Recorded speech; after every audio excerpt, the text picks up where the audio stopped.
సన్యాసం ఎలా స్వీకరించగలిగారు ఆ వయసుకి? 1975వ సంవత్సరం దాకా చదువుకునేటువంటి రోజుల్లో పెద్దస్వామి వారి యొక్క చూపు మా మీద పడింది. అది సాత్విక సమయం అంటారు దాన్ని. అయితే మీ అమ్మగారి పర్మిషన్ తీసుకుని రావాలి అని చెప్పారు. సో మమ్మల్ని వెళ్ళడానికి వారు అంగీకరించారు. 79 డిసెంబర్ 31వ తారీఖు నాడు ఇతను అలాంటి దానికి ఉపయోగపడతాడు అని వారు అంతకుముందే ఎక్కడో రాసి పెట్టారు. పాల బుగ్గల పసిడి వెన్నెల చిన్నారి ఓ నాన్న, మీ గురించి అమ్మ పాడిన పాట. పాల బుగ్గల పసిడి వెన్నెల చిన్నారి నీవేనా, ఉడమి పైన పండు వెన్నెల నింపగా వచ్చితివా నాన్న. కనుక మీ ఆజ్ఞ మాకు శిరోధార్యము అని ఆవిడ అంగీకారాన్ని తెలియజేశారు. దుర్గామాతని మీరు మా మేనత్త గారు ఆవిడ అని అన్నారు. సో నేను మీకు పుట్టాను కదా ఆయన 4 చేతులతోటి కనిపించాడు, ఆయుధాలతో.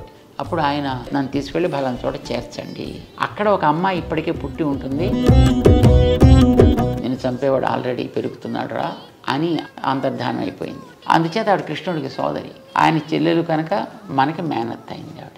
మీరు ఇళయరాజా గారి కార్యక్రమం ఏర్పాటు చేస్తున్నారని, ఆయనకు అంత సంగీతం అబ్బింది. అగ్రవర్ణాలకు చెందిన మనిషి కాదు ఆయన. ఒక వాద్య సంగీతాన్ని ఆయన అమర్చినట్లుగా ఇంకెవరు అమర్చలేదు. అది భగవద్ అనుగ్రహమా? లేదండి, నేనే కష్టపడి సంపాదించుకున్నాను. అంటే తిరుప్పణాళ్వార్, తిరుప్పాణాళ్వార్ హరిజన్. మీరు స్వామిని ప్రత్యక్షంగా దర్శించగలిగారు. స్వామి ఇప్పుడు మీరు మాట్లాడుతున్నారు కదా, అలా అవసరమా? ఎందుకు ప్రశ్న రావాలి? మాట్లాడాలని రూల్ ఏంటి మీకు? ఒక అన్నమయ్య కీర్తన పల్లవి ఏదైనా మీ నోటంటే వినాలని స్వామి. ఇప్పుడు మేమంటే ఇప్పుడు ఈ ముందర కూర్చున్న వాళ్ళంతా ధనమని పడిపోతారు.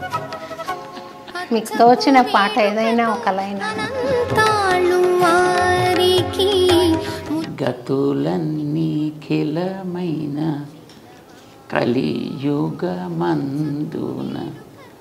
గతి ఈతడే. ఆడవాళ్ళు వేదం చదవచ్చా, చదవకూడదా? పుస్తకాలు బజార్లో ప్రింట్ చేసి ఇస్తున్నప్పుడు